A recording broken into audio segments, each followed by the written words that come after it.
di bagian marketing sebenarnya. Em, Pada saat itu 2014 saya sampai di sini 1 bulan setelah wisuda. Em, karena hanya internship, jadi programnya hanya berjalan selama 3 sampai 4 bulan. Lalu saya pulang ke Indonesia dan saya tertarik untuk lanjut di Praha pada saat itu. Lalu saya mencoba lagi untuk apply beberapa perusahaan di sini dan akhirnya saya pada saat itu keterima di salah satu perusahaan internasional, perusahaan Amerika yang ada di sini. Em, saya mungkin mau share screen. Oke, Hmm, boleh. Biar rekan-rekan mahasiswa bisa Iya, memvisualisasikan ya di tadi saya sana. sudah kirim presentasi, tapi sepertinya ada technical issues, jadi mungkin lebih baik Oke, kalau saya share. oke. Apa sudah terlihat atau belum? Belum Sudah ya? terlihat? Sepertinya belum, Mbak Kiki. Tapi sudah Oke. dapat akses ya? Sudah dapat akses untuk share screen? Oke. Atau mungkin bisa share ke kami, Mbak, supaya kami bantu Iya, di... tadi saya sudah share, tapi sepertinya ada technical issues. Apa sekarang sudah terlihat? Oke, sebentar kita tunggu dulu ya. Mhm. Sepertinya masih proses ya. Oke, Mbak Kiki ini saya lihat udah di posisi senior finance ya, Mbak ya, sekarang ya, Mbak? Iya, betul. Wow, Sekarang saya bekerja di. Apa sudah terlihat screen-nya atau belum? oke, belum. Sepertinya kita masih nunggu. Belum ya? Kita bahas dulu Oke. about background career dulu kali ya, Mbak Kiki ya, terlebih Oke, dahulu ya. siap. Oke, tadi sempat saya lihat juga terkait dengan karir sekarang sudah di posisi senior finance, itu berarti sudah berapa tahun Mbak dari first time join ke company-nya? Berapa tahun Mbak? Um, ya maaf, ini saya masih dealing dengan technical issues. Oke, um, jadi Ah, saya ya, sudah berapa bisa lama? itu. Sudah bisa terlihat atau belum? Sepertinya sudah ya. Sudah ya? Udah ya, oke, sudah Mbak. Oke, sambil jalan aja. Oke. Kita Alright. cerita perjalanan karirnya. Oke.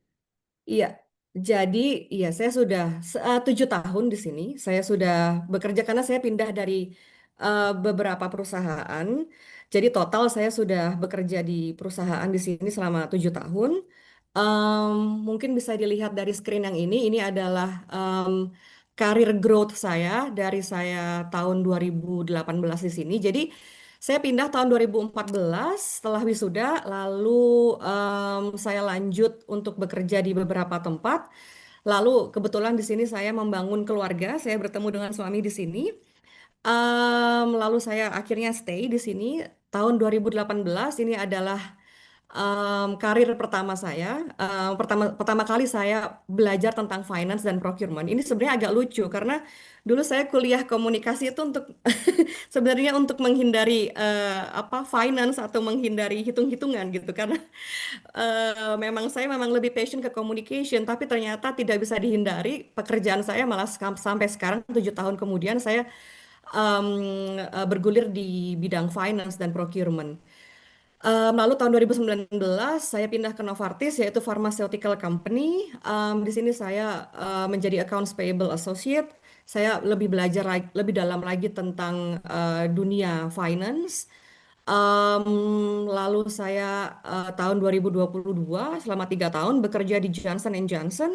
Saya juga sebagai senior AP specialist di mana di situ saya menjadi ketua dari satu tim. Saya juga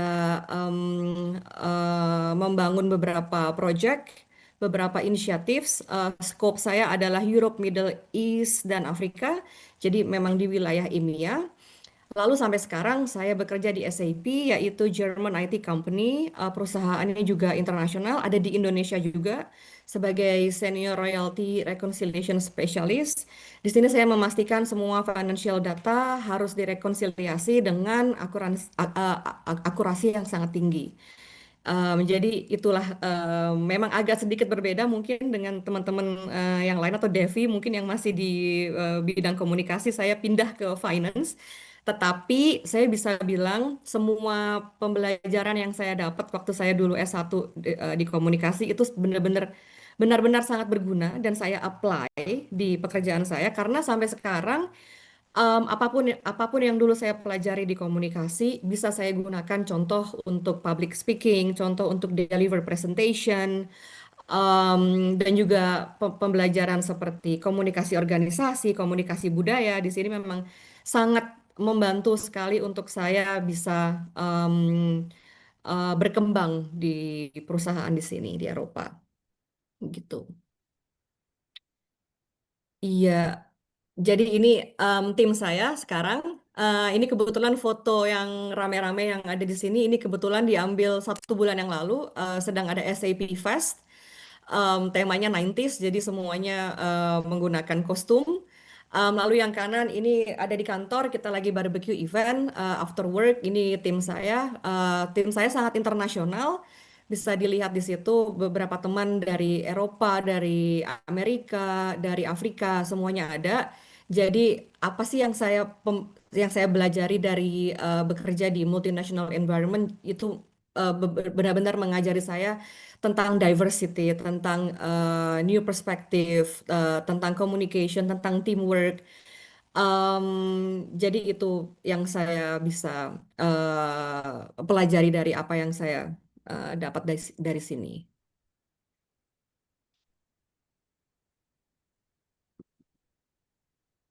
Oke, jadi banyak banget ya Pak tadi yang saya tangkap ada public speaking, ada komunikasi organisasi, komunikasi budaya gitu ya.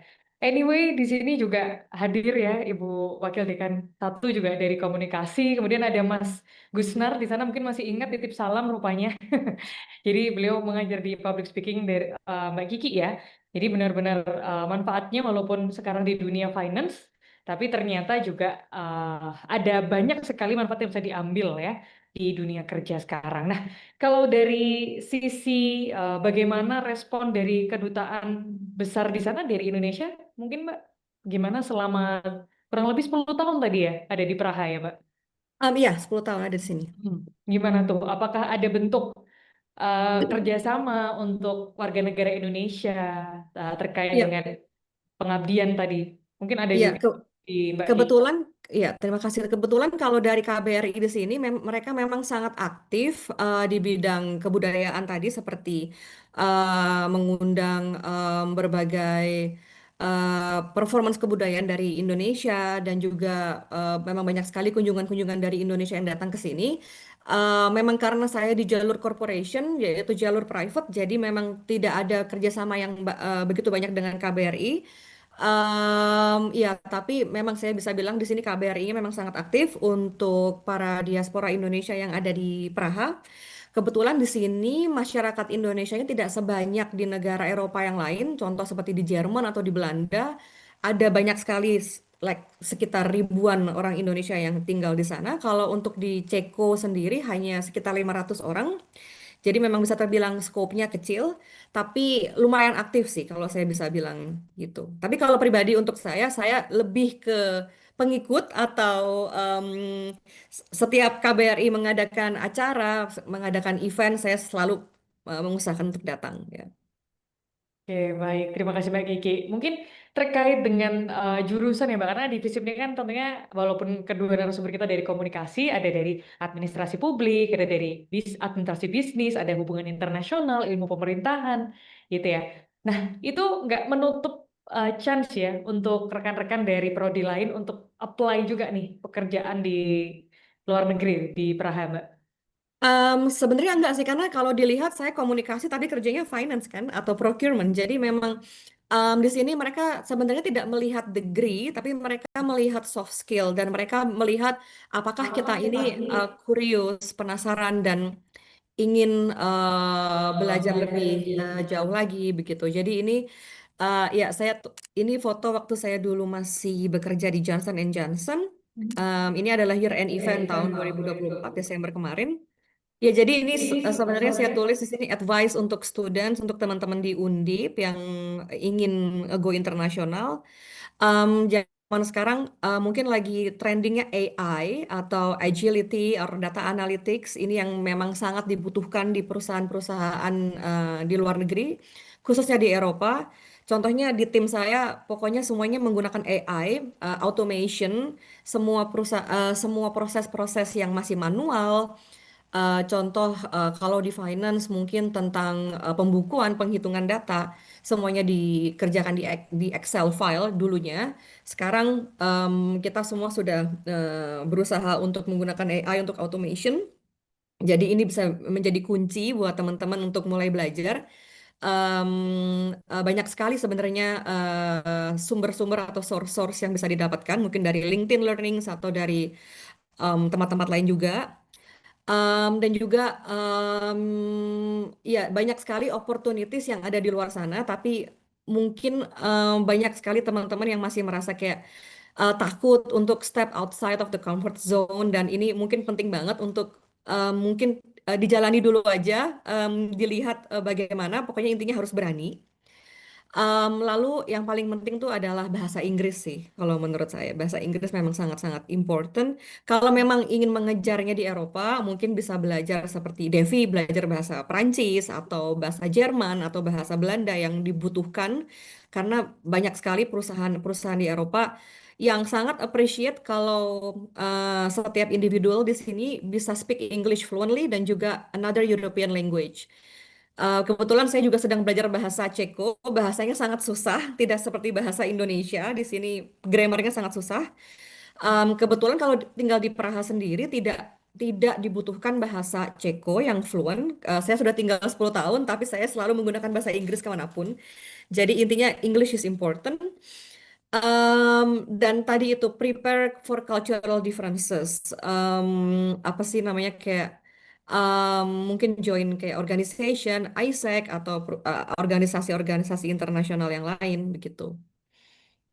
Oke, luar biasa. Jadi kuncinya adalah mau dari jurusan manapun, yang penting soft skill, curiosity, dan juga persiapkan bahasa Inggrisnya nih. Gitu. Betul, Terima kasih Mbak Kiki ya. Mungkin kita kembali lagi ke Mbak Devi. Kira-kira di kantornya Mbak Devi kan di F&B ya Mbak sebutannya berarti ya, kayak resto ya di sana ya Mbak Devi. Iya, perusahaan yang tempat saya bekerja membawahi restoran. Nah, Hah? termasuknya kalau di sini itu hospitality masuknya. Iya, Oke. hospitality. Nah, kalau di Jadi, tempatnya Mbak Devi sendiri, kira-kira apakah ada peluang nih untuk mungkin rekan-rekan mahasiswa atau mungkin fresh graduate ya yang mungkin pengen coba kerja di tempatnya Mbak Devi nih, kira-kira ada nggak peluang nih Mbak untuk ke sana Mbak? nah kebetulan nih memang eh, sebenarnya peluang ada. Cuman untuk administrasi Perancis sendiri mungkin yang sulit karena kami pernah mencoba untuk meng-hire orang langsung dari Indonesia, tapi pada akhirnya gagal karena memang sebenarnya di Perancis sendiri mungkin tidak seperti di Praha ya, di Ceko, di Perancis sendiri sangat ketat untuk administrasi. Nah, untuk memasuki dunia profesional di Perancis sendiri, kita harus memang melewati diplom, melewati studi di Perancis, dan itu pun tidak seperti di Ceko karena ketika saya ingin memasuki dunia profesional komunikasi, saya juga harus mengambil program studi komunikasi. Nggak bisa cross jurusan begitu untuk pekerjaan. Itu sangat dikontrol sekali oleh imigrasi Perancis. Sangat di sini sangat sangat ketat karena Perancis sendiri eh, mereka masih mengutamakan eh, masyarakat Perancis, warga negaranya sendiri dulu untuk masuk ke perusahaan. Nah, contoh perusahaan kami, hmm, karena kami menjual dan mempromosikan makanan dan budaya Indonesia. Kami sendiri setiap kali harus meng-hire paling tidak eh, orang-orang Indonesia lulusan Perancis, dan di situ pun syaratnya harus menolak 10 warga negara Perancis dulu untuk memasukkan satu orang Indonesia. Jadi sangat-sangat Oh, ketat. jadi Nah, sebenarnya jadi agak syarat ini ya, agak hardcore ya kalau ya untuk di Prancis ya. Perancis ya. Oke, Memang qualified is salah number satu. one ya. Oke. Iya, betul sekali. Salah satu syarat untuk masuk dunia profesional di Perancis harus lulusan Perancis. Jadi, tapi tidak memutus harapan karena banyak sekali program studi master di Perancis dengan biaya yang tidak mahal. Seperti bahkan dulu saya ambil master di sini kuliah biaya per tahun cuma 7 juta per tahun. Jadi sangat murah sekali. Eh, Kemudian untuk student-student para mahasiswa yang mau lanjut master di Perancis ini peluang bagus karena kualitas edukasi di sini bagus dan tapi dengan harga yang murah. Karena untuk warga Perancis sendiri subsidinya sangat besar, mereka gratis, tapi untuk kita para foreigner kita membayar tidak mahal. Nah, untuk master sekarang kisaran 3.000 4.000 euro, tapi bisa meminta exoneration untuk apa namanya mm, meminta subsidi bahwa kita bisa membayar lebih murah seperti kisaran 10 juta per tahun untuk master program 1 tahun. Nah, master di sini ada 2 tahun. Jadi master pertama harus lulus, kemudian lanjut ke master 2, kemudian lanjut ke tingkat profesional begitu.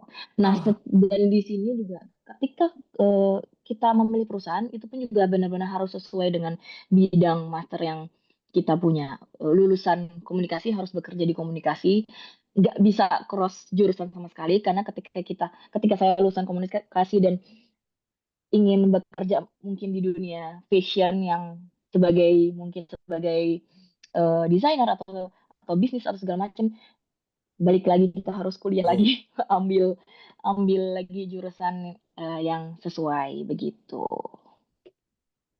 oke, baik. Terima kasih Mbak Devi. Itu terkait dengan peluang magang ya di kantornya Mbak Devi di Prancis. Jadi di Paris ya, lebih tepatnya Hmm. harus sesuai dengan apa yang ada dibutuhkan di sana dan tentunya untuk menerima satu orang Indonesia harus melepas ya, ibaratnya menolak 10 pekerja asli dari Paris. Nah, ini yang menjadi struggling, Mbak. Justru malah ini yang menjadi tantangan nih buat adik-adik, rekan-rekan mahasiswa supaya lebih semangat lagi, apalagi yang memiliki jurusan yang memang sudah punya konsentrasi yang ingin dituju di tempat magang gitu. Nah, kalau terkait dengan di kampusnya Mbak Devi kemarin ya waktu master itu ada nggak sih peluang untuk mahasiswa Indonesia itu bisa ada program IISMA kalau di sini. Jadi melanjutkan di beberapa semester ya untuk lanjut kuliah di luar negeri di kampusnya Mbak Devi membuka peluang itu nggak? Karena kan kita ada International Undergraduate Program juga nih di FISIP sekarang. Nah, kebetulan saya kan di universitas negeri, jadi memang sangat setara dengan orang Perancis. Untuk program seperti IISMA itu belum ada, kecuali kita mengambil beasiswa seperti Erasmus. Dan Hmm. Erasmus sendiri, program Erasmus sendiri hanya program seperti 6 bulan atau 1 tahun yang memang hanya mengambil program studi yang dibutuhkan, disesuaikan, dan itu di kampus kami menerima mahasiswa Erasmus. Jadi kalau mau ikut program itu bisa lewat program scholarship Erasmus dulu dan akhirnya universitasnya itu bisa memilih. Jadi programnya 3 bulan di kampus saya, 3 bulan di London, 3 bulan di Spanyol, misalnya seperti itu. Nah, itu bisa. Tapi untuk eh, penyetaraan diplom di sini memang harus melewatin program fix, program tahun ajaran yang ditentukan oleh kampus begitu. Tapi banyak sekali juga kampus-kampus swasta yang menerima itu banyak banyak kok. Ada juga anak lulusan belum lulus, anak Undip manajemen juga sedang melakukan program itu. Saya kenal juga anak PPI di Perancis ini dan sekarang lulus di kampus ini dan balik melanjutkan program manajemen di Undip sampai lulus gitu. Oke, luar biasa sekali Mbak Devia. Jadi ada peluangnya nih ya. Jadi untuk rekan-rekan mahasiswa jangan khawatir di kampus Mbak Devi tadi kampusnya di Sorbonne ya Mbak? Iya, Universitas Sorbonne, Parino. Universitas Sorbonne Malino Paris. Wah ini mantap Paris banget. waktu. Eh, Iya, Nah ini dan saatnya banyak saya harus beasiswa untuk di belajar Prancis ya. dulu nih bahasa Paris dulu ya Mbak ya. Oke, mungkin Dengan Mbak Kiki nanti kita akan lanjutkan lagi karena kita akan masuk ke segmen selanjutnya usai jeda berikut ini. Jadi untuk seluruh narasumber bisa minum dulu dan untuk rekan-rekan mahasiswa bisa rehat dulu. Kita ketemu lagi usai jeda berikut ini.